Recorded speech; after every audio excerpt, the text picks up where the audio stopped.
All right, let's talk a little politics here on the national level with more moderate Republican Chris Christie still licking his political wounds. Things could get worse before it gets better for him. And GOP worries about the electability of the guy on the screen there, Rand Paul.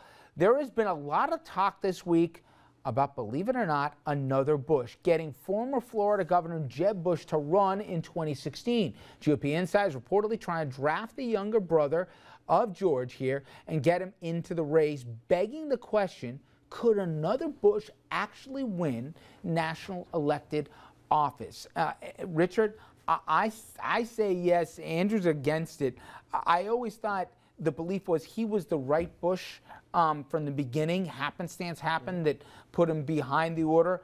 But even with some of the personal baggage and a complicated family situation that he may have, do you think he wants it, and do you think he's electable? Well, I think what makes this story so big is the fact that Chris Christie, considered to have been stumbling because of the George Washington scandal, and then his latest, mistake at the Republican Jewish convention where he called the West Bank and Gaza Strip occupied territory.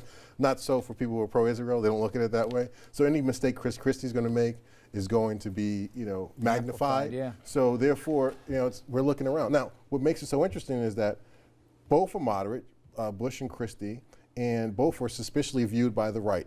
So are they going after the same donors and same voters? And so that's why they threw Jeb Bush in there, because Jeb Bush would naturally be the replacement for Christie, since they're both pretty much the same.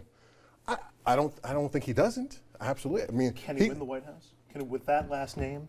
In 2016? I think so. I think really? I absolutely do. Really? I absolutely if do. every else stays home? If there's one guy voting? Here's a guy that's, although he hasn't been governor and, it'll be 10 years, almost 10 years by the time he runs, he's an executive. He has a very good name, very good, strong I grant you all base. of that. I grant you all of those factors. There's one factor that's in my mind, and that's it. He's the younger brother of George W. Bush, and I think there's still a hangover from Bush. But he's very different from Bush, as Richard said. He knows, and I think a lot of other people realize that too. Exactly the same. That's okay. I think people are looking for results in this country. Yeah, well, that's my last question on this one, which is, do you think down deep Republicans, I'm talking the whole wide swath of them, are tired of losing enough that they'll vote for somebody that even the Tea Party types, that they'll hold their nose, or are they trying to do protest votes and get the Rand Pauls of the world? No, I think they come together. Look, after 8 years of Obama, there's no way people on the right are staying home. So Dominic, absolutely. on the left, I have a question for you about the electability. Jeb Bush could win. I think you're right.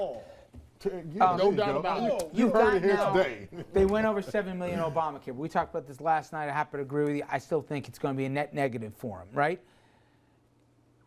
People are trying to find a path that they don't get crushed in November. Is it the income inequality? Is it that he's going to try and go to Latinos and try and do, constituency outreaches, saying, hey, listen, I'm for immigration reform to them. He goes back to the black base and says you got to vote, because the problem is in midterms, they don't vote. 60% might vote in the generals, but you got less than half of that in the midterms, and Republicans are going to vote this year. The message of income inequality is perhaps a winning message for Democrats. If we can put Democrats and winning in the same category with this midterm elections, it's a good day for people like my colleague right here sitting across the table. But we'll see. I still say it's not over yet. Republicans, they have, the foot and mouth disease. Somebody's going to say something. They're going to compare Obama to a Martian or something like that. And it's going to hurt the party. That's what they do. Notice he's not laughing now. But it's going to be something like that. But the Democrats have got to do something. Jeb Bush can win. The Mexican-American wife, his daughter that's been through drug rehab, he connects with every one of us, and he's not George W. Bush. He can win. It's an inside straight for Only Democrats. alternative to Hillary Clinton. It's an inside straight for Democrats. Hillary Clinton would help Jeb Bush if that was the matchup, because they're both legacy candidates.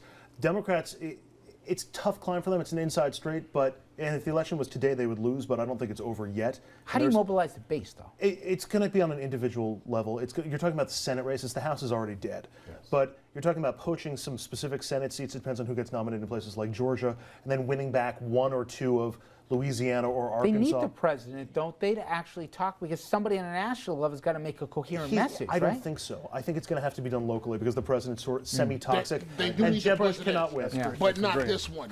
They need Bill Clinton And Jeb to Bush energize the That's base. exactly right. On that note, gentlemen, thank you very much. Now, when we come back here, a military widow opens up about her heartbreak following the death of her husband who died when his helicopter went down in Iraq. I'm speaking with the author, Artis Henderson, when we return.